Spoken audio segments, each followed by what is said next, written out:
영훈이 수건에 비누를 묻혀 백도영의 어깨 부근을 닦아드리려는 순간이었습니다. 백도영이 갑자기 비틀거리며 넘어지려 했거든요. 어르신, 본능적으로 재빨리 백도영을 부축해 일으키는 순간 영훈의 눈에 믿을 수 없는 광경이 펼쳐졌습니다. 백도영의 등 전체에 거대한 문신이 새겨져 있었습니다. 검붉은 색깔의 호랑이와 용이 서로 얽히며 등 전체를 감싸고 있었죠. 하지만 더 충격적인 것은 따로 있었습니다. 영훈이 이 문신을 본 적이 있다는 것입니다. 20년 전 아버지의 장례식장에서였습니다. 그리고 그때 그 사람이 아버지의 영정 앞에서 한 말. 태수야, 정말 미안하다. 우리도 어쩔 수 없었어. 위에서 시킨 일이라. 내가 봐서는 안 될 것을 봤으니까. 영훈의 온몸에 전율이 흘렀습니다. 입술이 파르르 떨리고 무릎에 힘이 빠져 주저앉을 것 같았습니다. 장태수의 아들, 결국 알게 됐구나. 백도영의 얼굴에는 복잡한 표정이 스쳐 지나갔습니다. 오늘 준비한 이야기는 정말 특별합니다. 14년간 요양병원에서 일해온 한 청년이 우연히 발견한 문신 하나로 20년간 숨겨진 진실과 마주하게 되는 이야기인데요. 대체 무슨 일이 있었던 걸까요? 무료 구독, 좋아요, 버튼 눌러주시면 감사하겠습니다. 시작합니다. 지방 도시의 한적한 언덕배기에 자리한 푸른솔 요양병원은 오늘도 조용했습니다. 이른 아침 6시부터 복도를 걸으며 환자들을 살피는 남자가 있었습니다. 장영훈, 34살의 간병인이었죠. 키가 크고 어깨가 넓은 체격이지만 항상 고개를 숙이고 다녀서 사람들 눈에는 더 작아 보였습니다. 영훈은 말수가 적었습니다. 동료들과 점심을 함께 먹어도 묵묵히 밥만 떠넘기고 환자들이 말을 걸어도 꼭 필요한 대답만 했습니다. 그래서 병원 직원들은 영훈을 말이 없는 사람이라고 불렀죠. 하지만 그의 손길은 따뜻했습니다.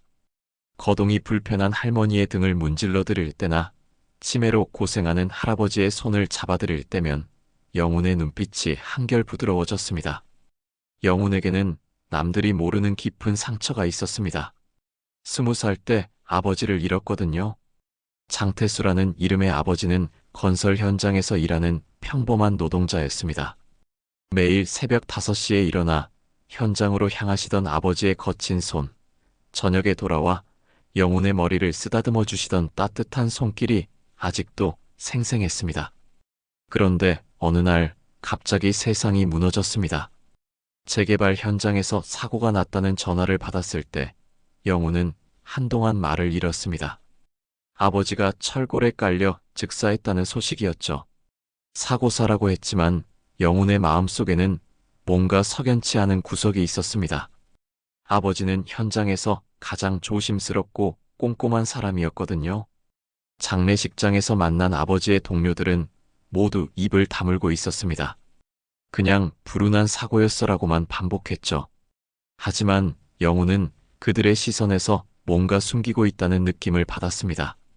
특히 한 중년 남자가 향을 피우며 중얼거린 말이 귀에 박혔습니다. 태수야, 미안하다. 우리도 어쩔 수 없었어. 위에서 시킨 일이라. 그 말의 의미를 알아낼 새도 없이 영훈은 천외고아가 되었습니다. 친척도 없고 의지할 사람도 없었거든요. 그때부터 영훈은 사람들과 거리를 두기 시작했습니다. 누군가와 가까워질수록 또다시 잃을까봐 두려웠거든요.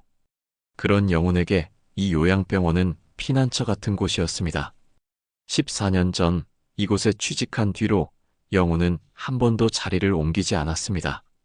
아픈 사람들을 돌보며 조용히 살아가는 것이 영훈에게는 맞았습니다. 누군가를 보살피다 보면 자신의 상처도 잠시나마 잊을 수 있었거든요. 병원 사람들은 영훈을 고분고분한 성격이라고 했습니다. 시키는 일은 뭐든 묵묵히 해내고 불평 한 번 하지 않았으니까요. 야간 근무도 마다하지 않고 힘든 환자도 기꺼이 맡았습니다. 그래서 원장을 비롯해 모든 직원들이 영훈을 믿고 의지했죠. 오늘도 영훈은 평소처럼 환자들의 아침 식사를 도왔습니다. 거동이 불편한 박할머니의 죽을 떠드리면서 천천히 드세요라고 말씀드리고 당뇨가 있는 김할아버지의 혈당을 재면서 오늘은 수치가 좋으시네요라고 안심시켜드렸습니다. 영훈의 하루는 항상 이렇게 평온했습니다. 그런데 오늘은 뭔가 달랐습니다. 오전 10시쯤 간호사 정미선이 급하게 영훈을 불렀거든요. 영훈 씨, 새로운 환자분이 입원하셨어요. 201호실에 계시는데 영훈 씨가 담당하게 되셨습니다. 정미선이 건넨 차트를 받아든 영훈은 환자의 기본 정보를 천천히 살펴봤습니다. 백도영, 76세, 치매 초기 진단, 가족은 딸 1명, 특이사항에는 보행장애, 수면장애, 야간 배회라고 상세히 적혀 있었습니다. 조심하셔야 할 것이 있나요? 영훈이 조용히 물었습니다. 치매 초기라서 가끔 헛소리를 하실 수 있어요. 그리고 밤에 잠을 잘 못 주무셔서 복도를 돌아다니시기도 하고요. 아, 그리고 성격이 좀 까칠하시다는 말씀이. 정미선은 말끝을 흐렸지만 영훈은 이미 어떤 환자인지 짐작할 수 있었습니다. 14년간 이곳에서 일하면서 온갖 성격의 환자들을 다 만나봤거든요. 영훈은 고개를 끄덕이고 201호실로 향했습니다. 복도를 걸으면서도 마음 한구석이 묘하게 불안했습니다. 왜 그런지는 모르겠지만 뭔가 평범하지 않을 것 같은 예감이 들었거든요. 문을 살짝 열고 들어서자 침대에 누워 계신 노인분이 보였습니다. 하얗게 센 머리카락, 깊게 패인 주름, 그리고 날카로운 눈빛. 영훈은 정중히 인사를 드리려고 입을 열었는데 그 순간 가슴이 철렁 내려앉았습니다. 노인의 눈빛이 왠지 낯설지 않았거든요. 어디선가 본 듯한, 아니 어디선가 느꼈던 그런 시선이었습니다. 마치 오래전 기억 속 어딘가에서 마주친 적이 있는 것 같은 묘한 기시감이 영혼을 사로잡았습니다. 왜 저 사람 눈빛이 낯설지 않지? 영훈은 잠깐 멈칫했지만 곧 평상심을 되찾고 정중히 인사했습니다. 안녕하세요. 저는 간병인 장영훈입니다. 앞으로 도영 어르신을 돌보게 되었습니다. 백도영은 영훈을 한참 바라보더니 천천히 고개를 돌렸습니다. 대답도 없었죠. 하지만 그 짧은 순간 영훈은 노인의 눈 속에서 뭔가를 보았습니다. 놀람? 당황? 아니면 경계심? 영훈은 괜찮다는 듯 미소를 지으며 협탁 위를 정리하기 시작했습니다. 물컵을 채우고 휴지통을 비우고 창가의 커튼을 살짝 걷어서 따스한 오후 햇빛이 들어오게 했습니다. 그러면서도 영훈의 마음속에서는 계속 무언가가 꿈틀거리고 있었습니다. 그날 밤 영훈은 잠을 설쳤습니다. 백도영이라는 노인의 날카로운 눈빛이 자꾸만 떠올랐거든요. 그리고 그 눈빛과 함께 오래전 잊고 싶었던 기억들이 조금씩 고개를 들기 시작했습니다. 백도영을 담당하게 된 지 일주일이 지났습니다. 영훈은 매일 아침 7시에 201호실로 향했습니다. 혈압을 재고 약을 챙겨드리고 식사를 도왔죠. 하지만 백도영은 여전히 말이 없었습니다. 영훈이 어르신, 기분이 어떠세요? 라고 물어도 고개만 돌릴 뿐이었죠. 그런데 이상한 일들이 계속 일어났습니다. 가끔 백도영이 영훈을 빤히 바라볼 때가 있었거든요. 마치 뭔가를 떠올리려는 듯한, 아니면 확인하려는 듯한 그런 시선이었습니다. 영훈이 무엇을 도와드릴까요? 라고 물으면 황급히 시선을 돌렸지만 그 짧은 순간 백도영의 눈빛에는 뭔가 복잡한 감정이 스쳐 지나갔습니다. 더 이상한 것은 백도영이 가끔씩 영훈의 이름을 혼자 중얼거린다는 것이었습니다. 장영훈, 장영훈 하면서 말이죠. 영훈이 저를 부르셨나요? 라고 물으면 백도영은 아니야, 아무것도 아니야 라고 서둘러 부인했습니다.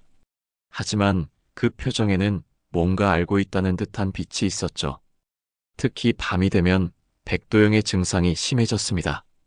치매 환자들에게 흔한 일몰 증후군이었죠.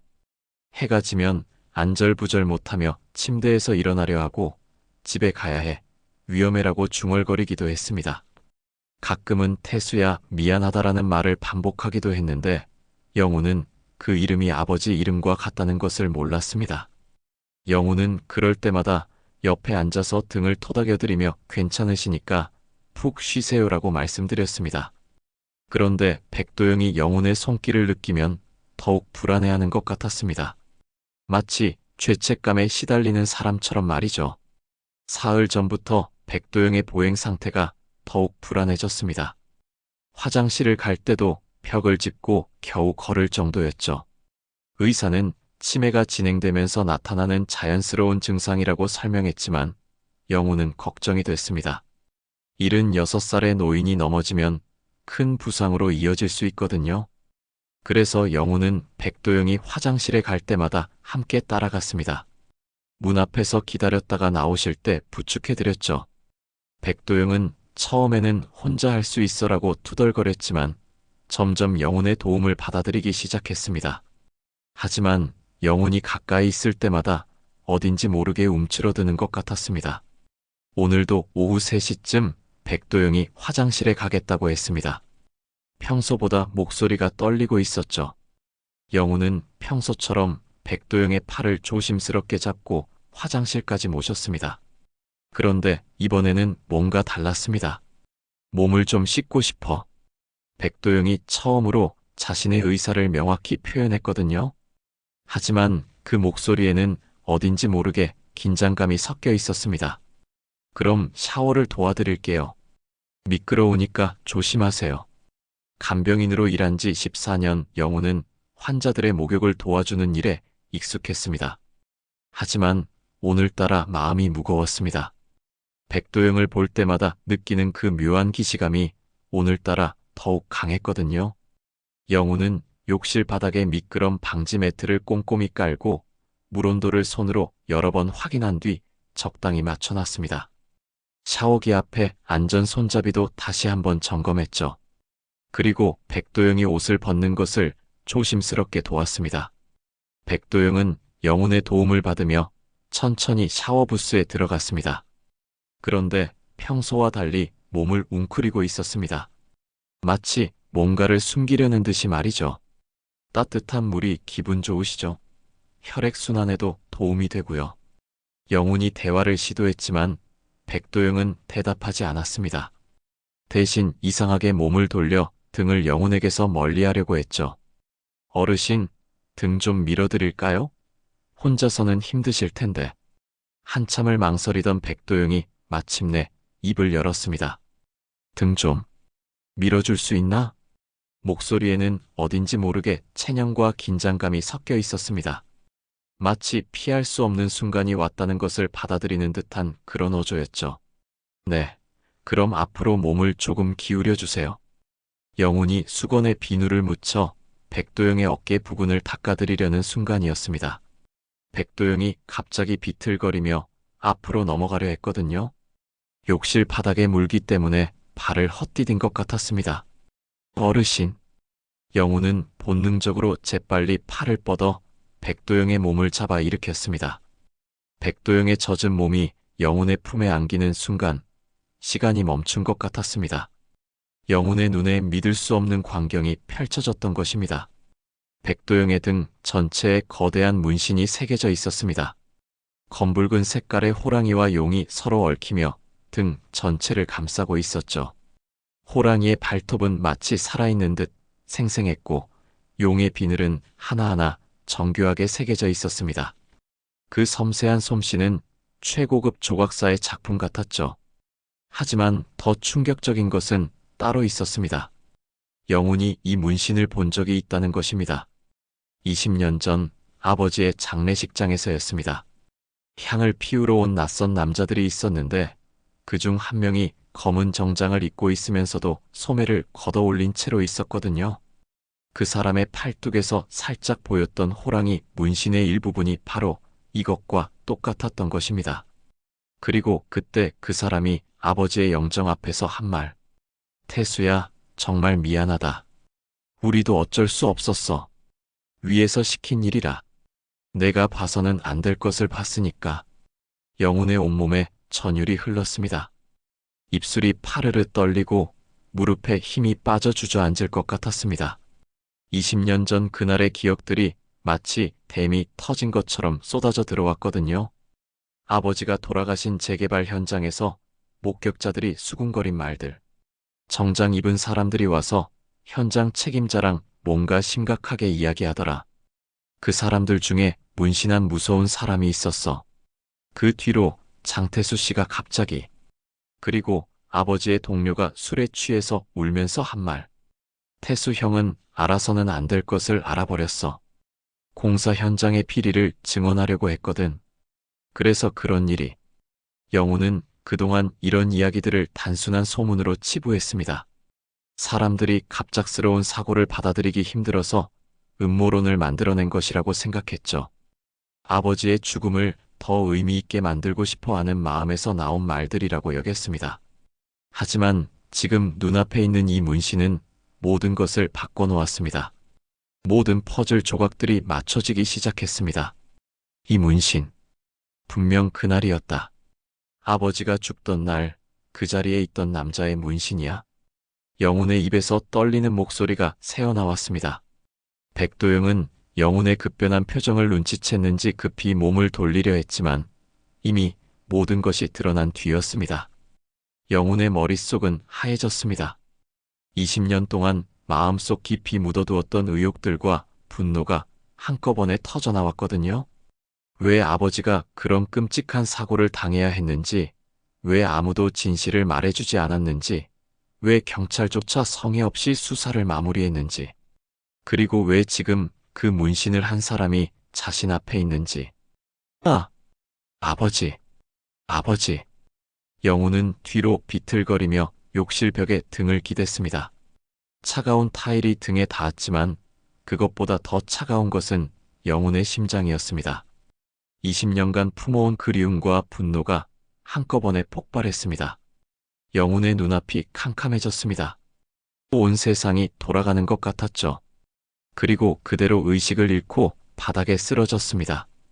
백도영은 급하게 몸을 돌리며 바닥에 쓰러진 영훈을 바라봤습니다. 그의 얼굴에는 당황과 함께 이런 순간이 올 것을 이미 예상하고 있었다는 듯한 복잡한 표정이 스쳐 지나갔습니다. 장태수의 아들. 결국 알게 됐구나. 영훈이 깨어난 것은 1시간 뒤였습니다. 병원 응급실 침대에 누워 있었죠. 머리가 지끈거렸고 입안이 바짝 말라 있었습니다. 간호사가 다가와서 괜찮으세요? 욕실에서 기절하셨다고 해서 깜짝 놀랐어요라고 말했습니다. 백도영 어르신은 괜찮으신가요? 영훈의 첫 번째 질문이었습니다. 간호사는 네, 다행히 다치시지는 않으셨어요. 지금 201호실에서 쉬고 계세요라고 대답했습니다. 하지만 영훈의 마음은 전혀 다행스럽지 않았습니다. 그 문신이 계속 눈앞에 어른거렸거든요. 검붉은 호랑이와 용이 얽힌 모습, 그리고 20년 전 아버지 장례식장에서 본 그 남자의 팔뚝. 모든 것이 선명하게 기억났습니다. 영훈은 집에 돌아가서도 잠을 이룰 수 없었습니다. 밤새도록 침대에 누워 천장만 바라봤죠. 머릿속으로는 온갖 생각들이 뒤엉켜 있었습니다. 정말 그 사람이 아버지 죽음과 관련이 있는 걸까? 만약 그렇다면 지금 내가 어떻게 해야 할까? 다음 날 아침 영훈은 평소보다 일찍 병원에 도착했습니다. 하지만 201호실로 바로 가지는 못했습니다. 백도영을 마주할 자신이 없었거든요. 대신 병원 곳곳을 돌아다니며 마음을 정리하려 했습니다. 그런데 오전 10시쯤 영훈은 우연히 병원 보안실을 지나가게 되었습니다. 보안요원 김 아저씨와 안면이 있었던 영훈은 잠깐 들러서 인사를 나눴죠. 그러다가 문득 생각이 났습니다. 아저씨, 혹시 어제 오후 201호실 복도 감시 카메라 영상 좀 볼 수 있을까요? 제가 쓰러진 시간대요. 왜? 뭔 일 있었어? 그냥 제가 왜 쓰러졌는지 확인해보고 싶어서요. 기억이 잘 안 나거든요. 김 아저씨는 흔쾌히 허락해 주었습니다. 영훈과 오랫동안 함께 일해온 사이였거든요. 영훈은 어제 오후 3시부터 4시까지의 영상을 천천히 확인했습니다. 화면 속에서 영훈과 백도영이 욕실로 들어가는 모습이 보였습니다. 그리고 1시간 뒤 응급실 직원들이 영훈을 들것에 실어 나르는 장면도 나왔죠.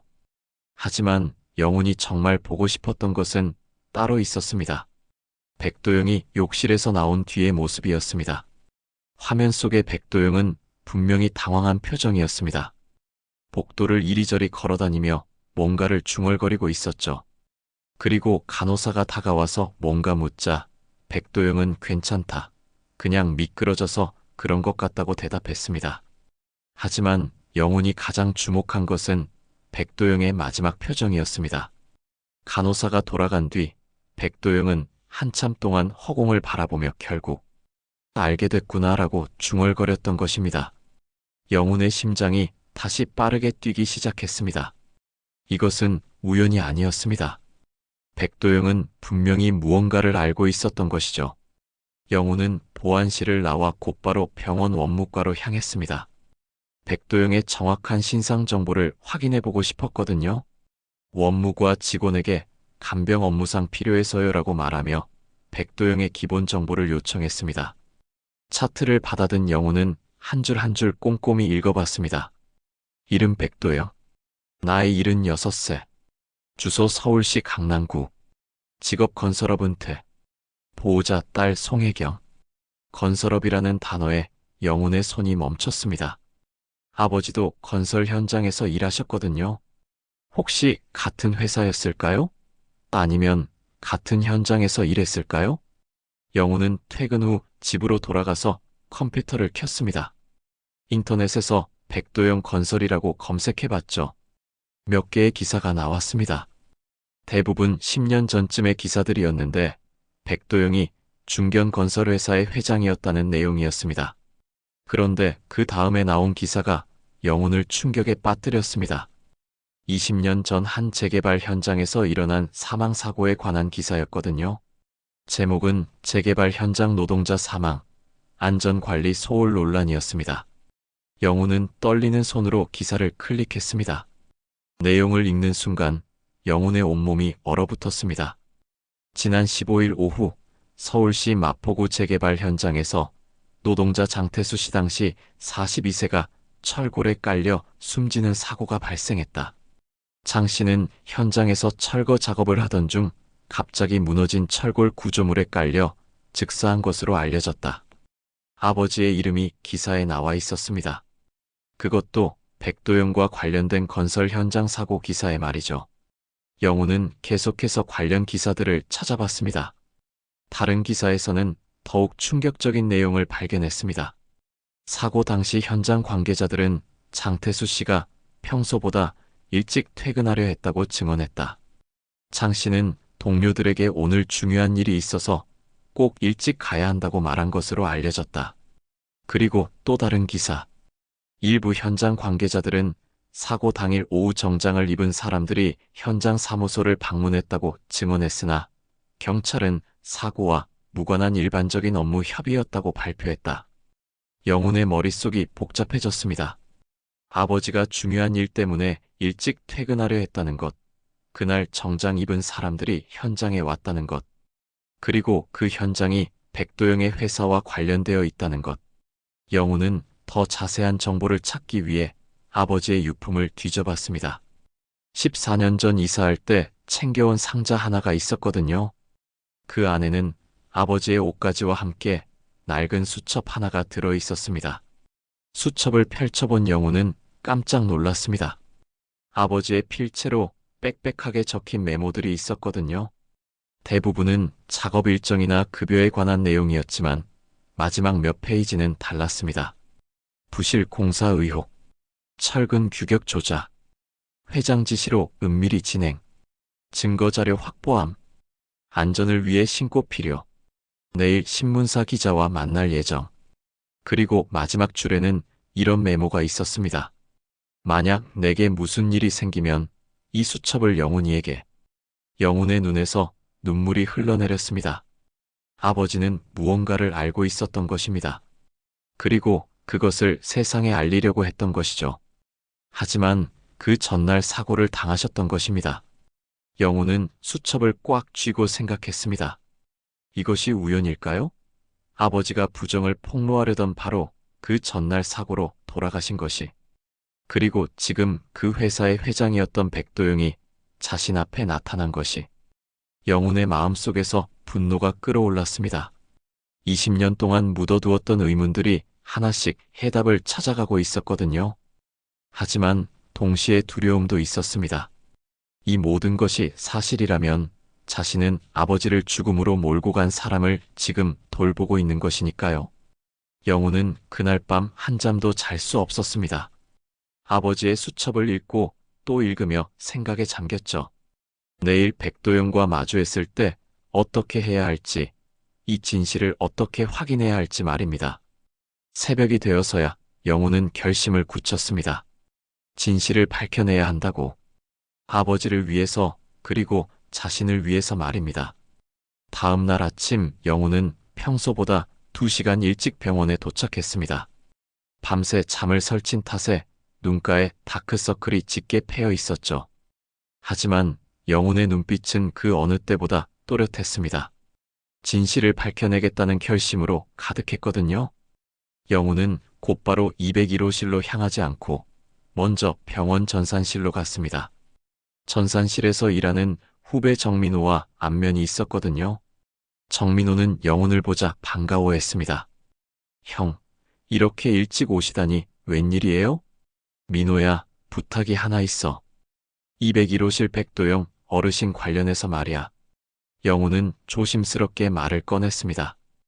혹시 그분 의료 기록이나 입원 관련 서류 중에 특이한 점이 있는지 확인해 볼 수 있을까? 간병하면서 뭔가 이상한 점들이 좀 있어서. 정민호는 잠깐 망설이더니 고개를 끄덕였습니다.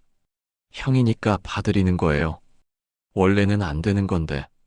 컴퓨터 화면을 들여다보던 정민호의 표정이 이상해졌습니다. 형, 이거 좀 이상한데요.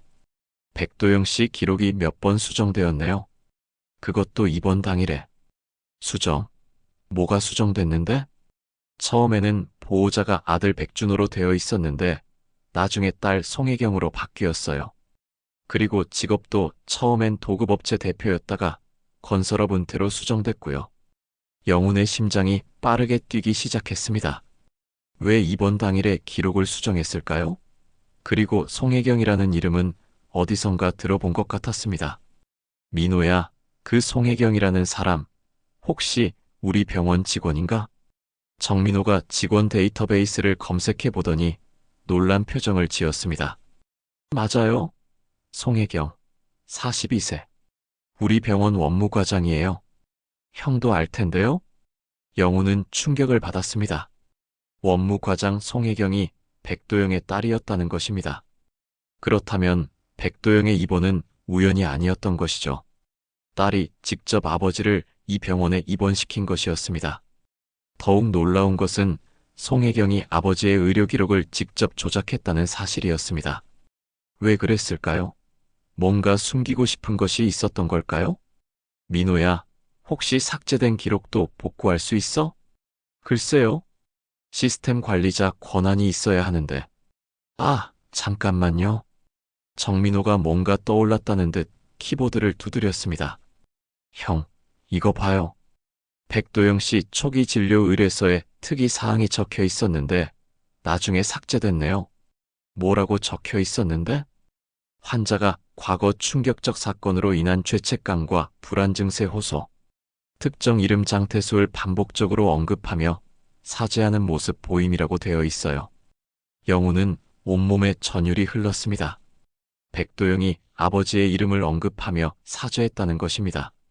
그리고 송혜경이 이 기록을 의도적으로 삭제했다는 것이죠. 민호야, 이 이야기는 우리끼리만 하자. 알겠지? 네, 형. 걱정 마세요. 영훈은 전산실을 나와 복잡한 심정으로 복도를 걸었습니다. 이제 확실해졌습니다. 백도영은 분명히 아버지의 죽음과 관련이 있었고 딸 송혜경도 그 사실을 알고 있었던 것입니다. 아니, 알고 있을 뿐만 아니라 적극적으로 숨기려 하고 있었죠. 영훈은 원무과로 향했습니다. 송혜경과 직접 대화해 볼 필요가 있었거든요. 원무과에 들어서자 송혜경이 책상에 앉아 서류를 정리하고 있었습니다. 40대 초반의 단정한 여성으로 평소에는 차분하고 꼼꼼한 성격으로 알려져 있었죠. 과장님, 안녕하세요. 송혜경이 고개를 들었습니다. 영훈을 보자 잠깐 놀라는 기색을 보이더니 곧 평상시의 표정으로 돌아왔습니다. 아, 영훈 씨. 무슨 일이세요? 201호실 백도영 어르신 관련해서 여쭤볼 것이 있어서요. 송혜경의 손이 미세하게 떨렸습니다. 펜을 놓으며 뭐가 궁금하신가요? 라고 물었지만 목소리에는 경계심이 담겨 있었습니다. 어르신이 가끔 태수라는 이름을 언급하시는데 혹시 아시는 분인가요? 송혜경의 얼굴이 하얗게 질렸습니다. 잠깐 말을 잃었다가 겨우 입을 열었습니다. 아, 그건 치매 증상 때문에 옛날 지인분 이름을 언급하시는 것 같아요. 하지만 영훈은 더 직접적으로 물어봤습니다. 혹시 장태수라는 분 아세요? 이때 송혜경의 반응은 확실했습니다. 컵을 들고 있던 손이 떨려서 물이 쏟아질 뻔했거든요. 그녀는 급하게 컵을 내려놓으며 당황한 표정을 감추려 했지만 이미 영훈은 모든 것을 눈치챘습니다. 왜 그 이름을 아시나요? 송혜경의 목소리가 떨리고 있었습니다. 영훈은 더 이상 돌려서 말할 필요가 없다고 생각했습니다. 장태수는 제 아버지 이름입니다. 20년 전 건설 현장에서 돌아가신. 송혜경은 완전히 당황했습니다. 의자에서 일어나려다가 다시 앉기를 반복했죠. 그리고 한참 후에야 떨리는 목소리로 말했습니다. 여기서 이런 이야기하면 안 돼요. 사람들이 들으면. 그럼 어디서 이야기하죠? 과장님도 뭔가 아시는 게 있으신 것 같은데. 송혜경은 잠깐 생각하더니 시계를 보았습니다. 점심시간이 1시간 남아 있었죠. 점심시간에 병원 뒤편 벤치에서 만나요? 지금은 정말 곤란해요. 영훈은 고개를 끄덕였습니다. 그리고 원무과를 나오면서 확신했습니다. 송혜경은 분명히 뭔가를 알고 있다고. 점심시간이 되자 영훈은 약속 장소로 향했습니다. 병원 뒤편에는 작은 정원이 있었고 그곳에 벤치 몇 개가 놓여 있었죠. 송혜경은 이미 와서 기다리고 있었습니다. 평소에 자신감 넘치는 모습과는 달리 매우 위축되어 보였어요. 앉으세요. 송혜경이 말했습니다. 영훈이 옆에 앉자 그녀는 한참 동안 말없이 있다가 입을 열었습니다. 정말 장태수 씨 아들이에요? 네. 증명서도 보여드릴 수 있어요. 송혜경은 깊은 한숨을 쉬었습니다. 그리고 떨리는 목소리로 말하기 시작했습니다. 저도 그날 일에 대해서는 많이 괴로웠어요. 아버지가 저지른 일이지만 결국 제가 아는 사실이니까. 영훈의 심장이 다시 빠르게 뛰기 시작했습니다. 드디어 진실에 한 걸음 더 다가간 것 같았거든요. 과장님, 그날 무슨 일이 있었던 건가요? 송혜경은 한참 동안 망설이더니 마침내 입을 열었습니다. 아버지 회사에서 재개발 사업을 하고 있었어요. 그런데 공사비를 줄이려고 부실 공사를 했던 거죠. 철근도 규격보다 얇은 걸 쓰고 콘크리트도 기준보다 적게 사용하고 그걸 제 아버지가 알아낸 거군요. 네. 장태수 씨가 현장에서 그걸 목격하셨어요. 그리고 증거 자료까지 수집하셨다고 들었어요. 아버지는 그때 정말 다급했어요. 사업이 망하면 회사가 문을 닫아야 했거든요. 영훈은 주먹을 꽉 쥐었습니다. 아버지가 목숨을 걸고 지키려던 정에 그리고 그것 때문에 목숨을 잃었다는 사실을 확인하는 순간이었거든요. 그래서 제 아버지를. 송혜경은 고개를 숙이고 울기 시작했습니다. 정말 죄송해요. 정말로 아버지를 말렸어야 했는데 그때 저도 어렸고 아버지가 무서웠어요. 하지만 변명일 뿐이죠. 정확히 어떻게 된 건가요? 사고가 아니었던 거죠? 송혜경은 눈물을 닦으며 대답했습니다. 아버지가 현장에 있는 사람들을 시켜서 장태수 씨가 증거를 발표하기 전에 막으려고 했어요. 처음엔 협박만 하려던 것 같았는데. 그런데 일이 잘못된 거군요. 네.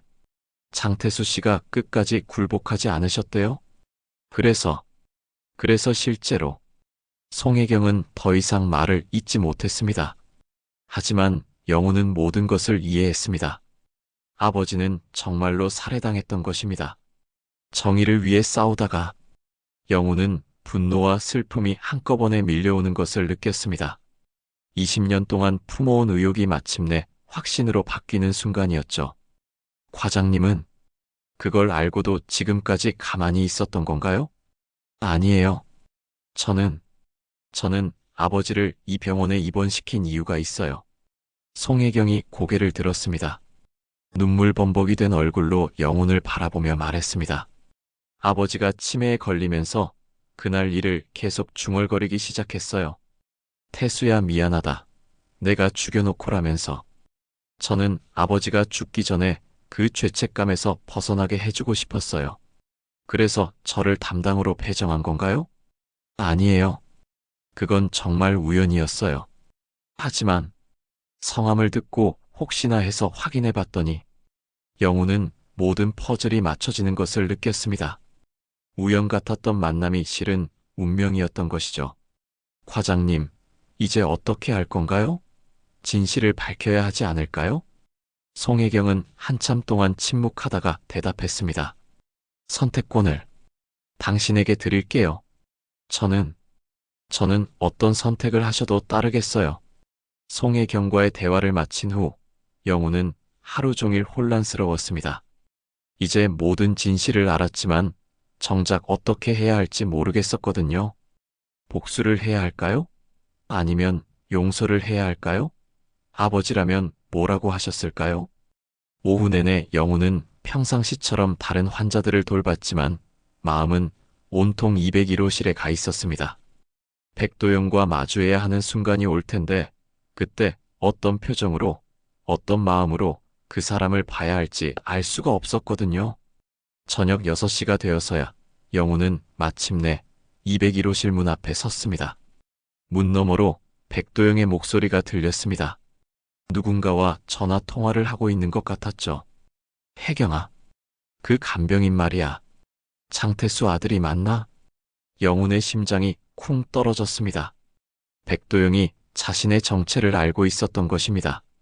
그래, 나도 그럴 줄 알았어. 눈빛이 똑같더라고. 태수와 말이야. 영훈은 문에 귀를 더 가까이 댔습니다. 미안하다, 혜경아. 아버지가 너한테까지 이런 짐을 지워서. 하지만 이제 시간이 얼마 남지 않은 것 같아. 치매가 더 심해지기 전에 그 아이한테 직접 말해야겠어. 통화가 끝나자 영우는 문을 두드렸습니다. 어르신, 저녁 시간입니다. 들어와. 백도영의 목소리는 평소와 달랐습니다. 더 이상 치매 환자의 흐릿한 음성이 아니었죠. 또렷하고 결연한 목소리였습니다. 영훈이 들어서자 백도영은 침대에 앉아 영훈을 똑바로 바라봤습니다. 그 눈빛에는 이제 어떤 회피도 없었습니다. 장영훈, 아니, 태수 아들아, 앉아라. 영훈은 의자에 앉았습니다. 두 사람 사이에 무거운 침묵이 흘렀죠. 언제부터 알고 계셨어요? 내가 처음 들어왔을 때부터. 태수와 똑같은 눈을 하고 있더라고. 특히 화날 때 눈썹을 찌푸리는 모습이 그대로야. 백도영은 쓸쓸하게 웃었습니다. 혜경이가 이 병원에 나를 입원시킨 이유도 알고 있어. 죄책감 때문이겠지. 우연히 내가 여기서 일하는 걸 알고는 아마 운명이라고 생각했을 거야. 그럼 지금까지 치매인 척 하신 건가요? 아니다. 치매는 정말이야. 하지만 너 앞에서는 제정신을 유지하려고 노력했어. 마지막으로 해야 할 말이 있으니까. 백도영이 침대에서 일어나 창가로 갔습니다. 석양이 지고 있었죠. 20년 전 그날, 나는 정말 협박만 하려고 했어.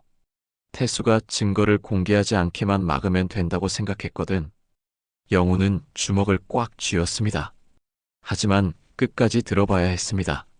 하지만 태수는, 내 아버지는 끝까지 굴복하지 않았어. 이건 정의의 문제라고 하면서 아무리 위협해도 꿈쩍도 안 했지. 백도영의 목소리가 떨리기 시작했습니다. 그래서 내가 직접 나섰어.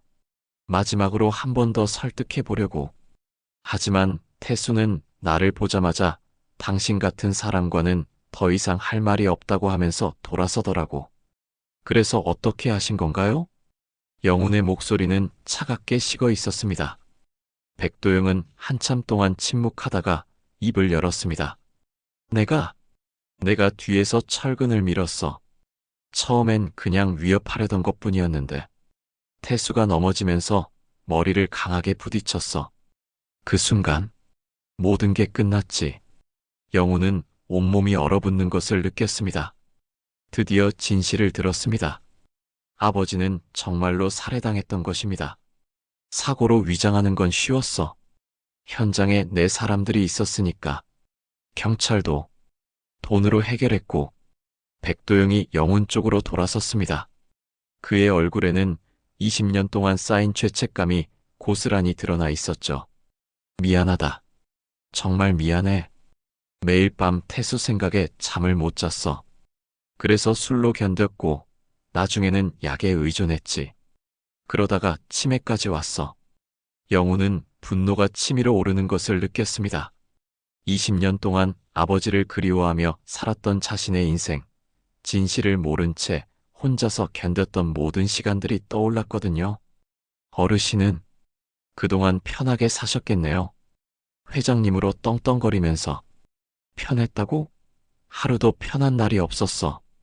태수 얼굴이 계속 나타나고 내가 혼자 남겨진 생각에 미칠 것 같았어. 백도영이 갑자기 영훈 앞에 무릎을 꿇었습니다. 죽기 전에 너한테 사과하고 싶었어. 그리고 이것도 줘야겠어. 백도영은 침대 서랍에서 낡은 봉투 하나를 꺼냈습니다. 태수가, 내 아버지가 그날 가지고 있던 녹음기야. 내가 협박하는 내용이 다 들어있어. 증거로 쓰려고 미리 준비해뒀었나 봐. 영훈은 떨리는 손으로 봉투를 받았습니다. 아버지의 마지막 증거였습니다. 왜 지금까지 이걸 가지고 계셨어요? 버릴 수도 없었고, 공개할 수도 없었어. 하지만 이제는 내가 결정해라. 나를 감옥에 보내든 세상에 공개하든. 영훈은 녹음기를 켜봤습니다. 20년 전 아버지의 목소리가 흘러나왔습니다. 오늘 백도영 회장과 만났다. 그는 끝까지 부실 공사를 덮으려 한다. 나는 이 증거를 언론에 공개할 것이다. 만약 내게 무슨 일이 생긴다면 그것은 우연이 아닐 것이다. 이어서 백도영의 목소리도 들렸습니다. 장태수 씨, 마지막으로 한 번 더 생각해 보세요. 당신 아들 생각해서라도. 제 아들은 정의로운 아버지를 원할 겁니다. 그럼 어쩔 수 없군요. 녹음은 거기서 끝났습니다. 영훈의 눈에서 눈물이 흘러내렸습니다. 아버지의 마지막 말씀을 들었습니다. 정의로운 아버지를 원할 것이라고 하신 그 말씀을. 백도영도 울고 있었습니다. 태수는 끝까지 의로운 사람이었어. 나 같은 인간 때문에 이런 일을 당하시고. 영훈은 한참 동안 침묵했습니다. 분노와 슬픔, 그리고 아버지의 유언이 머릿속에서 뒤섞였습니다. 마침내 영훈이 입을 열었습니다. 어르신, 아버지께서 정의로운 아버지를 원한다고 하셨어요. 그럼 저도 정의로운 아들이 되어야겠죠. 백도영이 고개를 들어 영훈을 바라봤습니다. 내일 경찰서에 가겠습니다. 이 녹음기와 함께. 백도영은 안도하는 듯 깊은 한숨을 쉬었습니다. 고맙다. 정말 고마워. 이제야 태수한테 떳떳하게 사과할 수 있을 것 같아. 그날 밤 백도영은 평생 처음으로 편안한 잠에 들었습니다. 20년 동안 짊어졌던 죄책감에서 마침내 벗어날 수 있다는 안도감 때문이었죠. 하지만 백도영은 알지 못했습니다. 이것이 자신의 마지막 밤이 될 것이라는 것을 말입니다. 새벽 5시, 영훈은 잠에서 깼습니다. 아버지의 녹음기를 밤새 품에 안고 있었거든요. 20년 만에 들은 아버지의 목소리가 계속 귓가에 맴돌았습니다. 정의로운 아버지를 원할 겁니다. 그 말씀이 영훈의 가슴을 뜨겁게 만들었죠. 영훈은 서둘러 준비하고 병원으로 향했습니다. 오늘은 백도영과 마지막 대화를 나누고 오후에는 경찰서에 가려고 했거든요. 하지만 병원에 도착하자마자 이상한 분위기를 느꼈습니다. 응급실 앞에 구급차가 서 있었고 의료진들이 분주하게 움직이고 있었거든요. 영훈은 불안한 마음으로 간호사 정미선에게 물어봤습니다.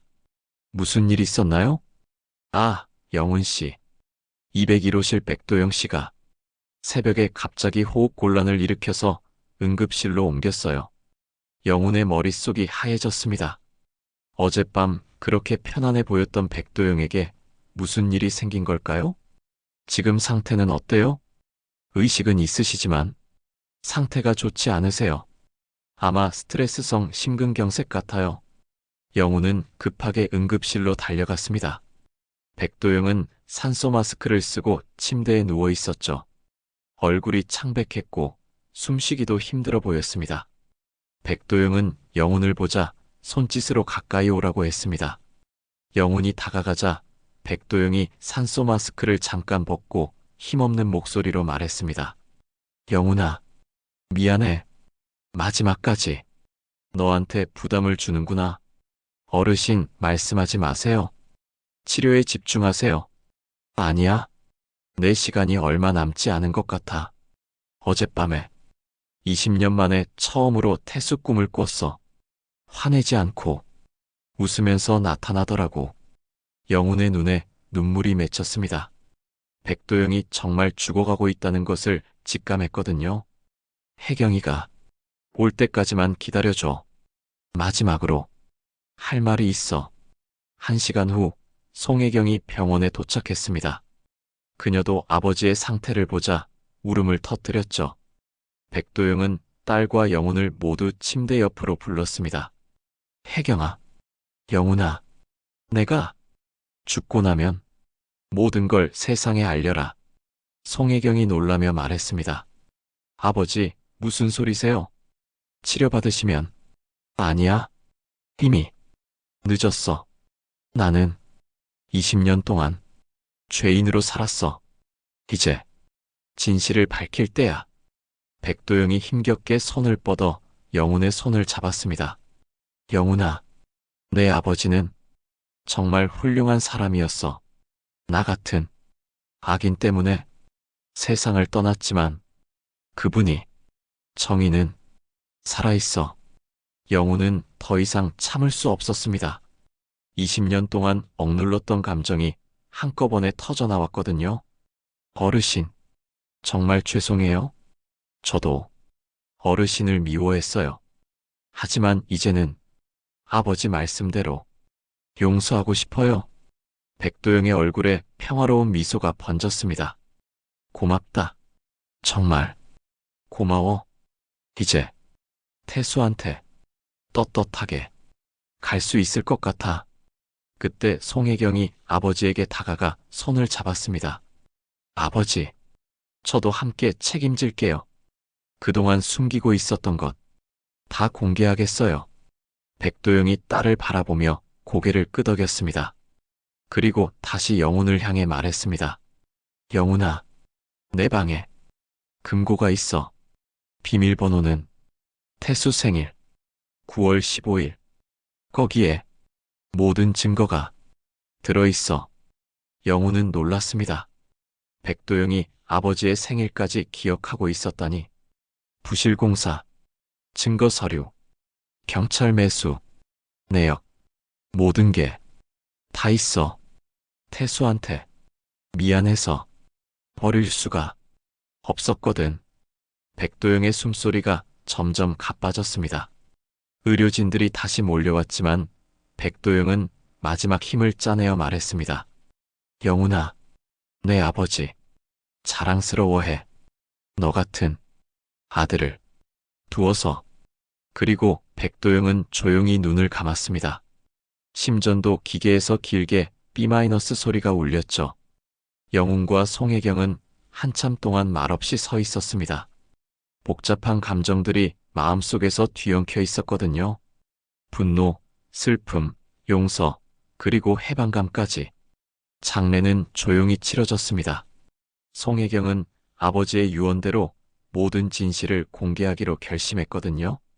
영훈도 함께 하겠다고 약속했죠. 백도영이 죽은 지 사흘 후 영훈과 송혜경은 함께 백도영의 집으로 갔습니다.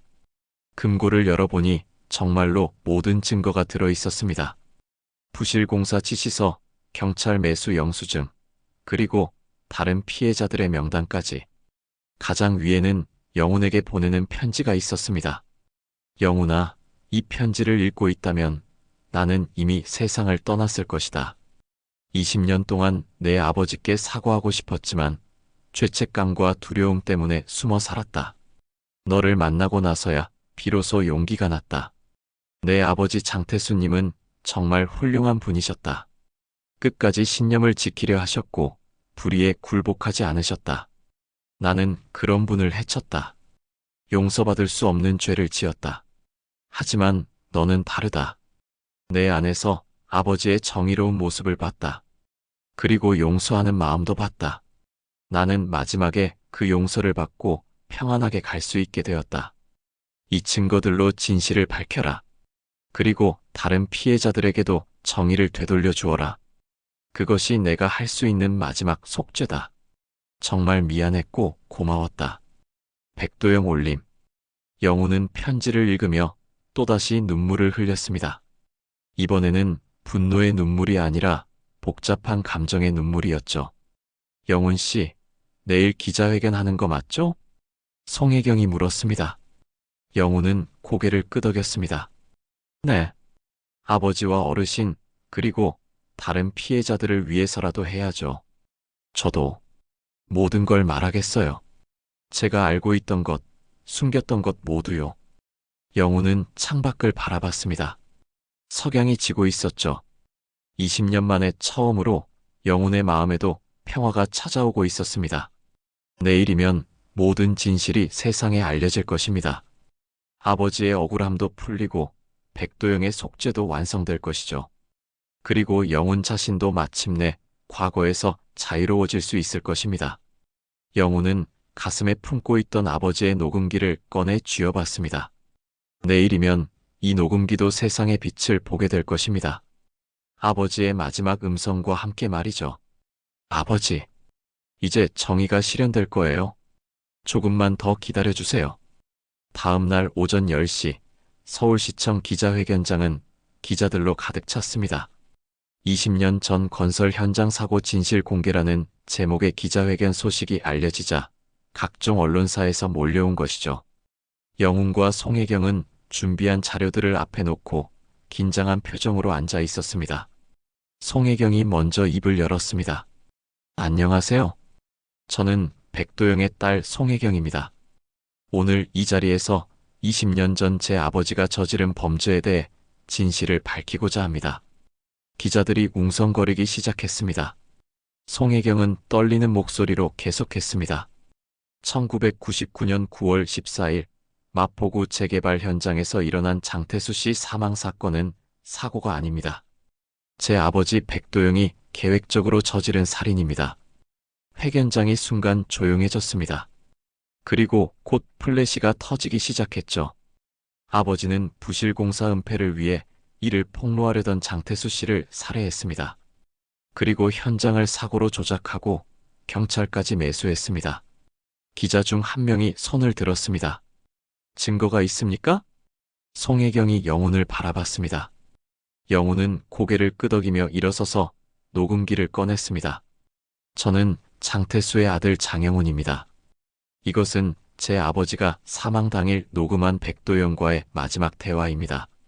영훈이 녹음기를 틀자 20년 전 아버지와 백도영의 음성이 회견장에 울려 퍼졌습니다. 장태수 씨, 마지막으로 한 번 더 생각해 보세요. 제 아들은 정의로운 아버지를 원할 겁니다. 그럼 어쩔 수 없군요. 기자들이 숨을 죽이며 들었습니다. 그리고 녹음이 끝나자 질문이 쏟아지기 시작했습니다. 백도영 회장이 직접 살인을 저질렀다는 건가요? 영훈이 답했습니다. 네. 백도영 씨는 임종 직전 저에게 직접 고백했습니다. 아버지를 뒤에서 철근으로 밀어서 머리를 다치게 했고 그것이 직접적인 사망 원인이었다고 했습니다. 왜 지금까지 숨기셨습니까? 송혜경이 눈물을 닦으며 대답했습니다. 저는 겁쟁이였습니다. 아버지의 범죄를 알고 있으면서도 가족을 지키기 위해 침묵했습니다. 하지만 아버지가 돌아가시면서 남긴 유언에 따라 모든 진실을 공개하기로 결심했습니다. 영훈이 추가로 설명했습니다. 백도영 씨는 금고에 모든 증거를 보관해 왔습니다. 부실공사 지시서, 경찰 매수 영수증, 그리고 다른 피해자들의 명단까지 말이죠. 송혜경이 서류 뭉치를 들어 보였습니다. 이것들이 그 증거입니다. 아버지는 20년 동안 죄책감에 시달리며 이 모든 것을 보관해 왔습니다. 그리고 마지막에는 모든 것을 공개하라고 유언을 남겼습니다. 한 기자가 질문했습니다. 그럼 장영훈 씨는 어떻게 백도영 회장과 만나게 된 건가요? 우연의 일치였습니다. 저는 14년간 요양병원에서 간병인으로 일해왔는데 백도영 씨가 치매 판정을 받고 그 병원에 입원하게 되면서 제가 담당하게 되었습니다. 그 과정에서 진실을 알게 된 건가요? 영훈은 잠시 말을 멈췄습니다. 그날 욕실에서의 충격적인 순간이 떠올랐거든요. 백도영 씨의 등에 있던 문신을 보고 기억이 났습니다. 20년 전 아버지 장례식에 온 사람 중 하나가 같은 문신을 하고 있었거든요. 기자들이 더욱 집중했습니다. 영훈이 계속 말했습니다. 그래서 의심하기 시작했고 조사하면서 진실에 접근했습니다. 그리고 백도영 씨도 저의 정체를 알고 계셨습니다. 마지막에는 직접 모든 것을 고백하셨죠. 또 다른 기자가 물었습니다. 복수하고 싶은 마음은 없었나요? 영훈은 깊은 숨을 들이쉬었습니다. 솔직히 말하면 처음엔 분노했습니다. 20년 동안 품어온 의혹이 사실로 드러났을 때는 정말 화가 났죠. 하지만 아버지의 녹음을 들으며 생각이 바뀌었습니다. 어떤 생각으로 바뀌었나요? 아버지는 정의로운 아버지를 원할 것이라고 하셨어요. 그렇다면 저도 정의로운 아들이 되어야겠다고 생각했습니다. 복수가 아닌 정의로 말이죠. 회견장이 숙연해졌습니다. 영훈의 진솔한 대답에 많은 사람들이 감동받은 것 같았죠. 송혜경이 다시 발언했습니다. 저희는 이 모든 증거를 검찰에 제출할 예정입니다. 그리고 다른 피해자분들께도 진심으로 사과드리고 싶습니다. 늦었지만 이제라도 진실을 밝혀서 억울함을 풀어드리고 싶습니다. 기자회견은 2시간 동안 계속되었습니다. 모든 질문에 영훈과 송혜경은 솔직하게 답했습니다. 그리고 마지막에 영훈이 한 말이 모든 사람들의 가슴을 울렸습니다. 아버지는 끝까지 신념을 지키신 분이었습니다. 불의에 굴복하지 않으셨고 정의를 위해 목숨까지 바치셨습니다. 저는 그런 아버지가 자랑스럽습니다. 그리고 이제야 아버지의 억울함이 풀렸다고 생각합니다. 기자회견이 끝난 후 영훈과 송혜경은 함께 검찰청으로 향했습니다. 모든 증거를 제출하고 정식으로 사건을 신고하기 위해서였죠. 그날 저녁 모든 언론사에서 이 소식을 대서특필했습니다. 20년 만에 밝혀진 건설업계 살인 사건, 아들이 밝힌 아버지의 진실, 죄책감에 시달린 가해자의 마지막 참회 등의 제목으로 보도되었죠. 특히 영훈의 복수가 아닌 정의를 선택했다는 말은 많은 사람들에게 감동을 주었습니다. 인터넷에서는 진짜 정의로운 아들이다. 아버지가 하늘에서 자랑스러워 하실 것 같다는 댓글들이 이어졌죠. 송혜경은 기자회견 후 병원에 사직서를 제출했습니다. 그리고 아버지의 전 재산을 피해자들에게 배상하겠다고 발표했습니다. 며칠 후 검찰은 백도영의 범죄 사실을 공식 확인했습니다. 비록 본인은 이미 세상을 떠났지만 사건의 진실이 공개되면서 장태수 씨의 명예가 회복되었죠. 그리고 다른 피해자들도 하나둘씩 진실을 알게 되었습니다. 오랫동안 억울함을 품고 살았던 가족들이 마침내 진상을 알게 된 것이죠. 영훈은 그날 밤 아버지의 묘소를 찾았습니다. 20년 만에 아버지께 당당히 말씀드릴 수 있게 되었거든요. 아버지, 이제 모든 게 끝났어요. 아버지의 정의가 승리했습니다. 바람이 불어와 나뭇잎들이 바스락거렸습니다. 마치 아버지가 대답해 주시는 것 같았죠. 영훈은 마침내 평화를 찾았습니다. 20년간의 긴 여행이 끝난 것입니다. 기자회견이 있은 지 한 달이 지났습니다. 사회는 여전히 이 사건에 대해 이야기하고 있었죠. 건설업계의 부정부패, 권력과 돈으로 진실을 은폐하려 했던 관행들이 도마 위에 올랐습니다. 그리고 그 모든 변화의 중심에는 영훈이 있었습니다. 영훈은 푸른솔 요양병원을 그만뒀습니다. 14년간 일했던 곳이지만 이제는 새로운 시작이 필요했거든요.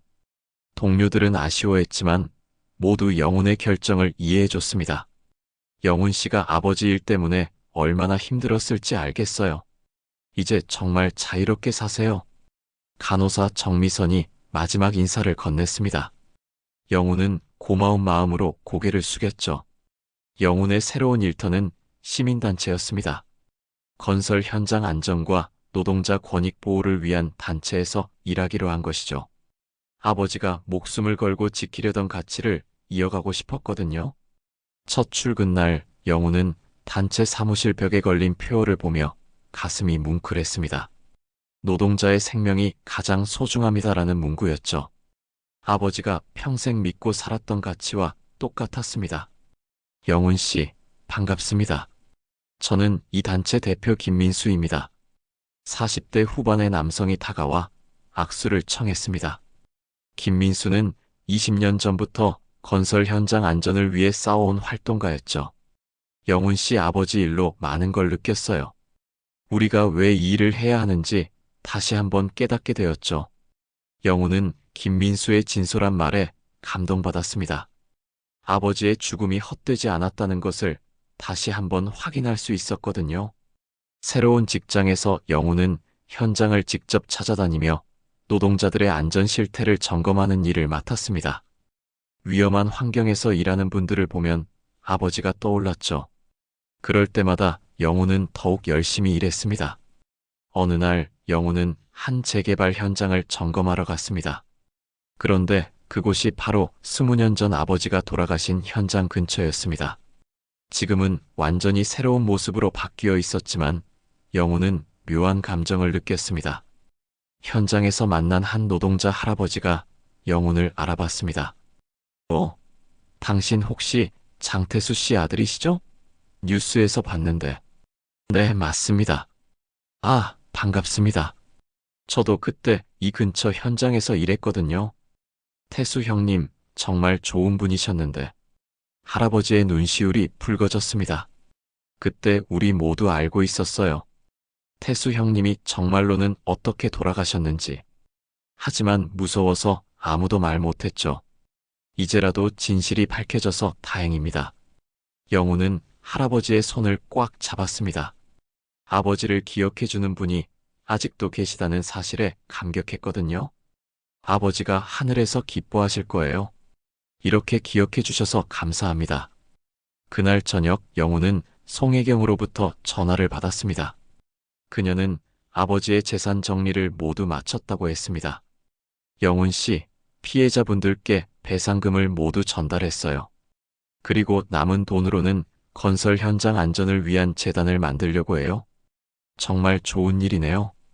재단 이름을 장태수 안전재단으로 하고 싶은데 괜찮을까요? 영훈은 잠시 말을 잇지 못했습니다. 너무 감격스러웠거든요. 아버지가 정말 기뻐하실 거예요. 그리고 영훈 씨께도 드리고 싶은 게 있어요. 내일 시간 되시면 한번 만날 수 있을까요? 다음 날 영훈은 송혜경과 한 조용한 카페에서 만났습니다. 그녀는 작은 상자 하나를 영훈에게 건넸습니다. 이게 뭐예요? 아버지 유품 중에 있던 건데. 영훈 씨 아버지 관련된 거예요. 영훈이 상자를 열어보니 낡은 사진 한 장이 들어 있었습니다. 젊은 시절의 백도영과 아버지가 함께 찍은 사진이었죠.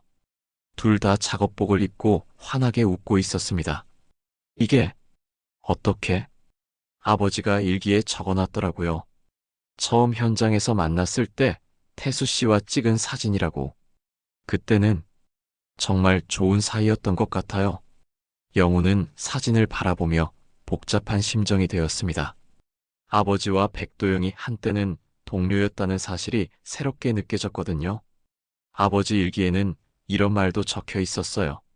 태수는 정말 정직한 사람이다. 나도 그런 사람이 되고 싶다고. 송혜경의 목소리가 떨렸습니다. 하지만 아버지는 결국 욕심 때문에 길을 잘못 선택했죠. 그리고 그 때문에 가장 존경했던 사람을 해치게 되었고요. 영우는 사진을 가슴에 품었습니다.